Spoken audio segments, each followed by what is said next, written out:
Wavelength. Just because we're doing our lectures online doesn't mean that we need to then retreat and make life, all about being alone. Sparking the convos about Adelaide. I think there's not enough knowledge around the severity of the long-term impacts that a concussion can give you, and it's not really educated enough. You should be having. The minimum job search requirements is definitely problematic, and it is up to a computer to decide whether you receive your payments each month. This is Wavelength on Fresh 92.7. Hello friends, welcome back to Wavelength, sparking the convos about Adelaide you should be having. Hello Grace, how are you? I'm good, how are you? I'm good. How was your weekend? Oh, jam-packed but in like a really wholesome way. Yeah, fantastic. What did you get up to? Lots of pals, lots of love, lots of different friendship circles. I love that. Isn't that the best? When you just come home and your heart's full and you feel really great. Mine was on a completely different kind of cycle. Yeah. I did so much landscaping, which I'm not a landscaping girl, you know me personally, but I got it done and it was fantastic. I have a little puppy at the moment, so she hangs out with me and she tries to help. Well, before we jump in, we do need to acknowledge that we are recording Wavelength on the land of the Kaurna people of the Adelaide Plains and pay respect to elders past and present. We recognise and respect their cultural heritage, beliefs and relationship with the land. We acknowledge that they are in continuing importance to the Kaurna people living today, and we also extend that respect to other Aboriginal language groups and other First Nations. It is an extremely cold night in Adelaide today, but nonetheless, we are very happy to be talking to you all. That's right. We have some pretty amazing stories to cover on this episode, but we wanted to take some time quickly to talk about the ongoing political situation we've covered a couple times on the show. That's right, Grace. On the 26th of May, Israeli airstrikes attacked a refugee camp in Rafah in Palestine, killing 45 people and injuring dozens more. This conflict has been going on since October of last year. Honestly, since before that, we all know, but to the public eye, that's a really significant date as of late, and it has killed tens and thousands of people. It's a really sobering thought. I don't remember what I was doing 6 months ago, but to know that people involved in this conflict were fighting for their lives and still are. I mean, like you just said, it's been going on for so much longer, but a lot of people have been homeless and starving, and there's so many things happening within those past 6 months. It's hard to understand. It's really hard. And since we spoke about it, with the last social media, like the updates, they've gotten so much more involved, especially in the last week, with people sharing the images of the tents with the captions, "All eyes on Rafah," the AI generated image. I messaged you, Grace, during the week with some of my thoughts on this, because it is a bit of a complicated issue. I'm so glad that people are speaking about it. I will say though, the actual image, if you have seen it, it doesn't really tell you anything about the conflict. It doesn't actually really show that much. It's not really that obvious that there are actual tents as well. And it feels to me a bit disconnected to the actual issue that this is what's become so popular, an AI generated image, when there are real journalists sharing real experiences. We are getting so much video and photo footage out of this conflict. For that to be the image that goes viral, it feels a little disappointing to me. It does hit in a weird spot, absolutely, especially those who follow really attentively. You wish that the people who hadn't paid attention yet or aren't for whatever reasons would see something other than that, I suppose. But then it's that whole internal debate of it's better than nothing, which is a bizarre thing to say as well. But it really sucks that we're also in a point where people can be like, well, this isn't good enough and it's not this, and we're turning against each other when that's not what we need to be doing. It doesn't necessarily need to be celebrated, but our energy needs to be going in the right direction. I want to encourage as much as possible to people who have posted on their Instagram or social media in general about this story, or who haven't, that it is a step in the right direction to post about it publicly. There are so many other steps as well that can be taken. Boycotting is one of them if you don't have the funds to donate, but also following accounts such as Motaz or Wizard Bazan, I think is pronounced. They both really show what's going on currently and have been really intensely for the past 6 months. Those are really some great steps. Also donating if you can. I think it's a good step. I think that there could be more. I hope that some people don't think about it as kind of a checklist of, well, I've done that, so I don't need to care about this anymore. Absolutely. This is a really, really serious thing that's happening.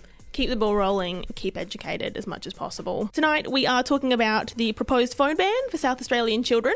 Yes, and Ella is taking you through what exactly a whistleblower is in Wavo Explains. Let's jump into some music. You're here on Wavelength, Fresh 92.7. Wavelength. Welcome back to Wavelength. The Labor government has proposed ideas of banning or reducing phone use for kiddies around SA. So to find out a little more, Izzy is speaking with Carolyn Di Fiore. Take it away, Izzy. Wavelength on Fresh 92.7. So for children and teenagers, they are undergoing a significant period in terms of their brain development. We understand then that their experiences can influence how their brain grows and develops over time, and this can lead to influencing their social and emotional development as well. The links between social media and how that impacts their cognitive and emotional development is quite complex. However, the research shows that there are links between social media use and activity and negative impacts such as anxiety, depression symptoms, body image, self-esteem, also things like attention and memory. There's also research that looks into how social media activates reward pathways in the brain, and that over time, overstimulation with excessive use of social media can lead to changes in these pathways that are reflective of addiction. Social media can impact upon sleep for young people, their quality and their quantity. And this is so important for development, so it can have those flow-on effects. But also, it's not all bad. Social media also can have benefits for young people too. There are many kids that are using it helpfully to be able to connect with their peers, feel a sense of belonging, explore who they are, and learn and grow. What are the mental health benefits of restricting social media access for younger South Australian children? I guess to talk about what the benefits might be, it's helpful to remind ourselves of what the negative impacts of social media use are. And we know that excessive use can impact on young people engaging in other positive, healthy activities. Things like physical exercise, study, hobbies, time spent with family. Also, social media can lead to unwanted, distressing and harmful experiences. It's possible that there are benefits of restricting social media access because limiting the likelihood that these outcomes will occur. And often this is the line of thinking that many parents have. And when we see families come into the clinic, this is certainly a point of contention. And out of that concern, parents are usually trying already to implement strategies to restrict or remove access, though sometimes in over-controlling ways, which then we can see is not effective. Often I'm working with families about how to have collaborative conversations about this and be able to encourage that autonomy of teenagers, which is important at that age, but also helpful for their mental health. How significant is the risk of exposure to things like how we've spoken about, like inappropriate content for South Australian children under the age of 14? And how might a ban proposed by the government mitigate this risk? So I was looking into the stats about this, and it's interesting because research has shown that most young people have been exposed to harmful content online. Almost half have had a negative online experience. And this likelihood, I suppose, is increased because on average young people are using 4 different social media platforms. Ban of social media for children under the age of 14, it may help to prevent these negative experiences.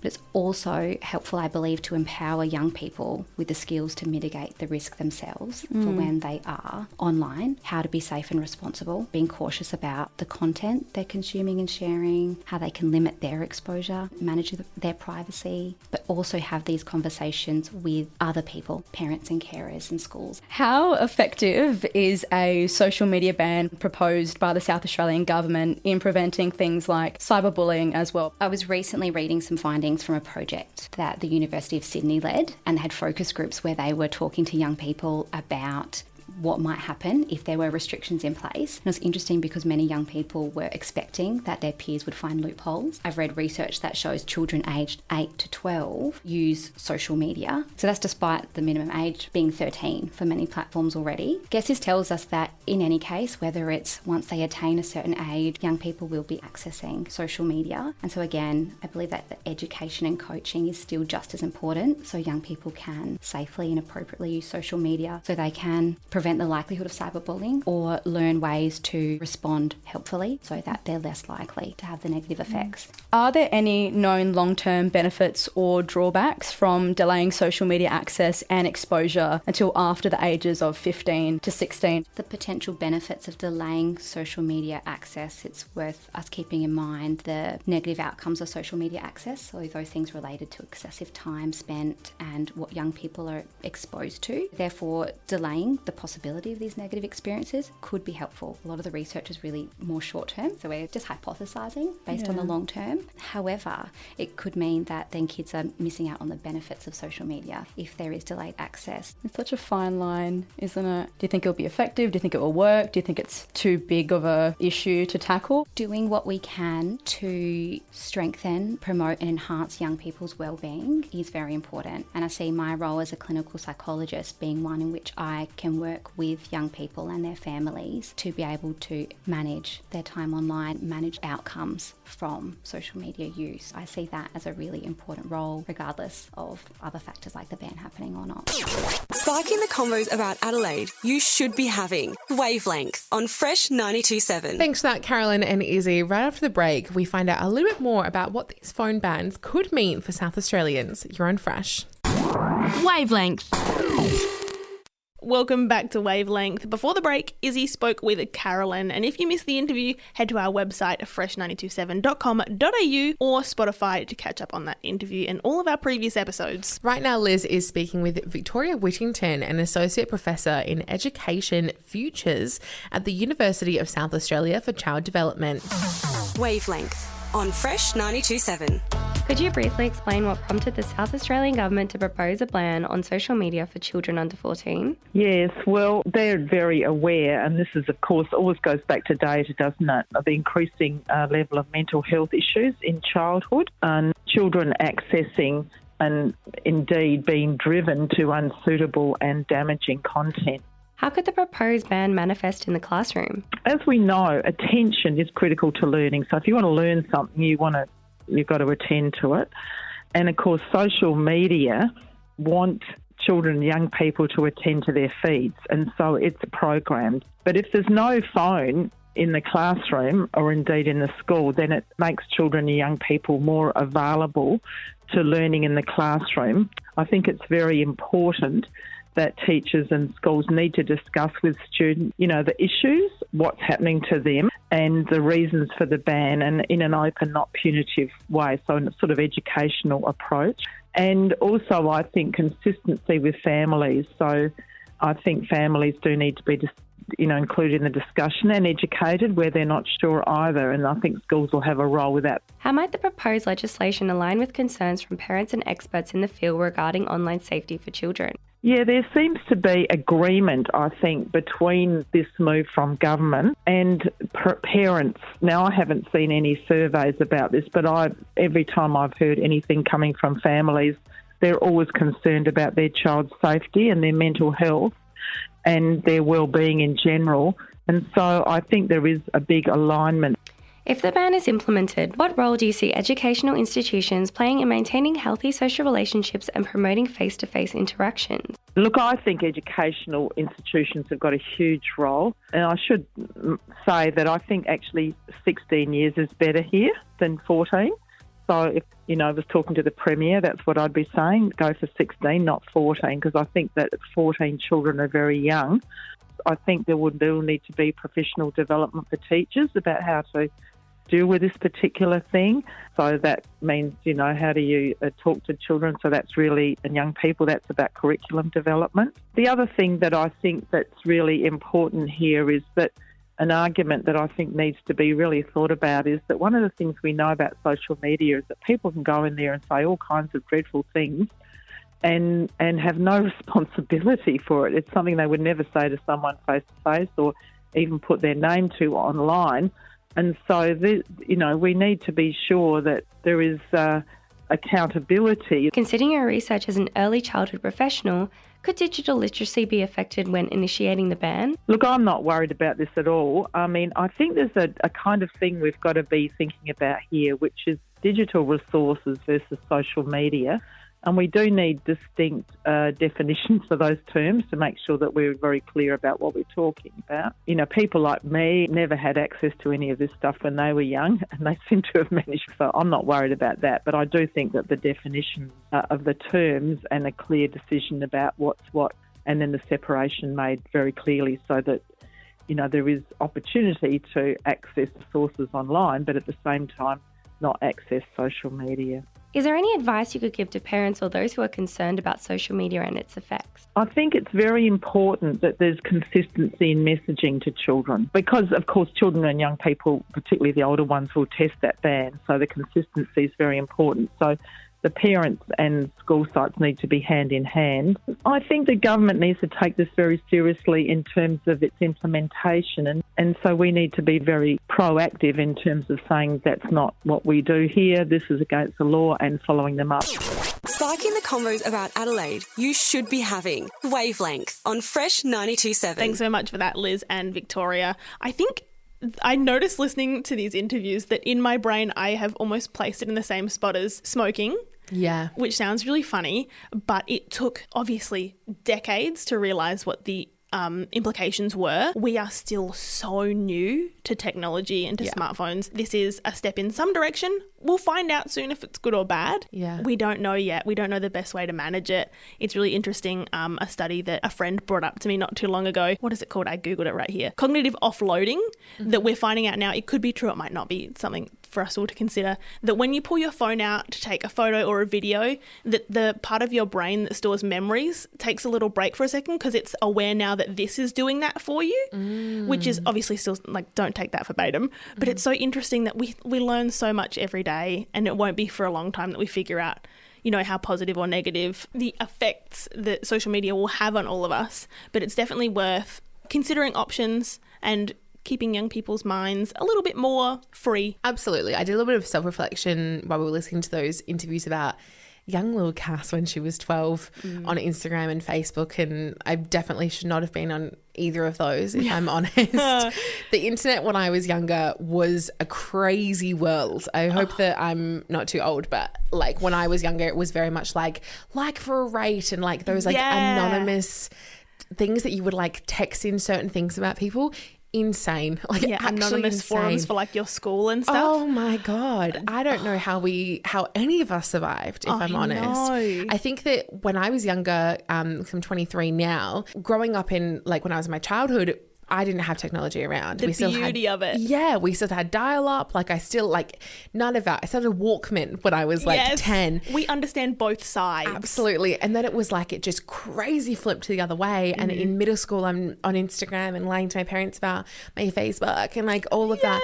It's so different. And I can't even imagine. I look at people on TikTok now who are really young and I can't even imagine what it's like for them growing up when you're like 5, 7, 9, 12 and there's just so much of it. I also think so many of us can relate to this, but once you found out like the first few friends getting it, the begging for like, please can I have a phone? Please can I have a Facebook profile? And looking back now, I know I didn't need one now and that it probably wasn't good for me, but hearing that from your parents like made you so mad. And so it must be so hard to discipline kids trying to convince them that you know what's best when it's what all their peers are doing and it will detach them. And then later on, they might understand, but it's a really tricky one to navigate. It is really hard. I think I'm at the point in my life now, I was actually having a chat with my partner about this the other day, that everything that your parents say and old people say when you're younger is all right. And I know how absolutely frustrating it is because I want them to be wrong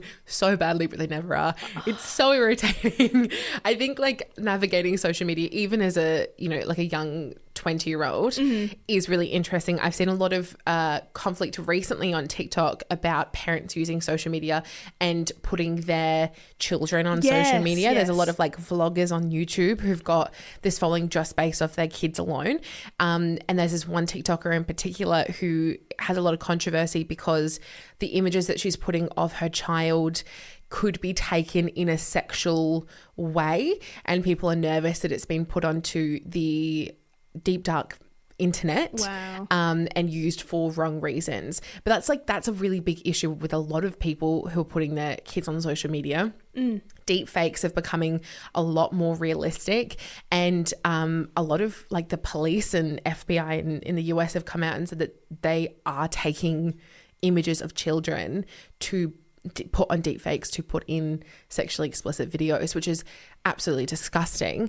But it's just something to consider. Like I've had to have conversations with my partner about like when we have children, will we post our kids on the internet. I'm a hard no personally, but it's an interesting conversation to have. It's hard to consider not being in the space yet, but also knowing that things can totally change when they're placed in front of you and you're in those situations, but it's ever-changing, ever-evolving. No one could have predicted that deepfakes would be such a thing. Like, it's all progressing so quickly and we're all trying our best to do what's best for all of us, and it'll take a lot of time. So enough chat about that for now. We're going to jump back into some more music. You have Wavelength all the way until 7 p.m. You're on Fresh 92.7. Wavelength. You're on Wavelength, sparking the combos about Adelaide you should be having on Fresh 92.7. We're about to dive into a topic that can be a little tricky to understand.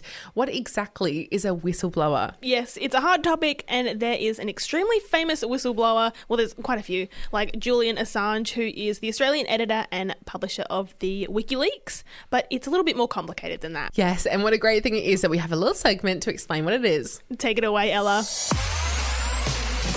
Wavelength explains on Fresh 92.7. The term whistleblower has circulated the media for decades, and with the recent ACT Supreme Court decision against David McBride and Julian Assange winning the right to appeal against his extradition to the US, the term is being used more now than ever. But what is a whistleblower, and what are their rights in Australia?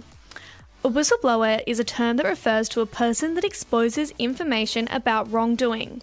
It's the act of calling out and identifying misconduct and harm to the public or consumers, which is in the best interest of the public. Commonly, whistleblowers alert the media to serious misconduct taking place in government departments or in large corporations. Whistleblower David McBride exposed misconduct within the Australian Defence Force and war crimes during Australia's involvement in the wars in Afghanistan. An official inquiry confirmed that the war crimes did happen. The journalist who exposed the war crimes was awarded for his work, but McBride was sentenced to almost 6 years in jail just 2 weeks ago. So how do whistleblower protection laws operate in Australia? Some argue that there's a disconnect between what the federal government says and what it actually does when it comes to whistleblower laws. The key legislation governing whistleblower protection is the Public Interest Disclosure Act 2013. However, since its enactment, it has failed to protect a single whistleblower. Australian whistleblowers have made attempts to seek protection under the Act, but have ultimately been unsuccessful. Another part of the issue is that there are rarely repeat whistleblowers. So this means people considering exposing wrongdoing don't know where to get support and advice to fully understand their legal position if they do go ahead and expose conduct. The Attorney General has the power under the Judiciary Act to pardon certain cases where prosecution is not in the public interest, and many argue that prosecuting whistleblowers really isn't in the best public interest, but this power has not been exercised in any recent cases. The government recently announced that they will be taking submissions as to how whistleblower legislation can be improved in Australia, amidst growing concerns and calls for change. In the government's attempt to protect national security, they run the risk of discouraging people from calling out bad behaviour in the public's best interest, purely out of the fear that they will not be supported under the current system and risk prosecution. Sparking the convos about Adelaide you should be having. Wavelength on Fresh 92.7. After the break, we fill you in on some heaps good news. Keep it on Fresh. Wavelength.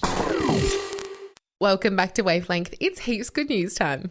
Can't get enough of this one. What's going on, Emily? I know there's gonna be Heaps good news on Wavelength. To start off with tonight, there's exciting news for truck lovers. The Boost Mobile Stadium Super Trucks will be making their way to this year's Velo Adelaide 500. These trucks have not been seen in Australia for about 4 years and should be one to provide a show with high-speed action and entertaining airborne feats.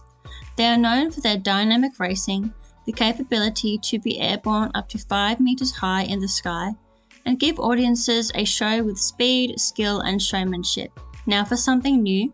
A new RSPCA headquarters has been established in O'Halloran Hill, on the corner of Main South Road and Majors Road. The new building will be home to the Brad Ward Veterinary Clinic, which is named after RSPCA SA's first veterinarian, as well as being home to South Australia's first 24-hour wildlife hospital, which should be up and running in a couple of months. But there's more. An extraordinary achievement has been made by South Australian man David Hurd, who is celebrating 80 years of service volunteering with St John Ambulance. He started with the SA St. John Ambulance in 1944, where he joined the Colonel Light Gardens volunteering group during his primary school years. Now in his early 90s, he is no longer performing operational duties, but he is very much involved with being treasurer of the St. John Ambulance Historical Society. To finish off tonight, after 160 years at sea, Port Adelaide's ship, the City of Adelaide, will be moved onto land on June 16th. The ship is the world's oldest surviving clipper ship, and for the past 10 years it has remained on a barge alongside Dock 2 in a stabilising cradle in Port Adelaide. The old clipper will have some restorations once on land, and there will also be a pause on tours between June 10th and June 23rd. But after this, visitors will get to experience what this large ship can provide. Sparking the convos about Adelaide you should be having. Wavelength on Fresh 92.7. And that brings us to the end of the show tonight. Thank you so much for listening. Make sure you subscribe to the Wavelength podcast on Apple Podcasts, Spotify, or anywhere else you get your podcasts. You can listen back to our old episodes right now to tide you over until tonight's episode, which will be up very soon. And right after us, Deep with Easy G is going to come to the studio. You're on Fresh. Wavelength.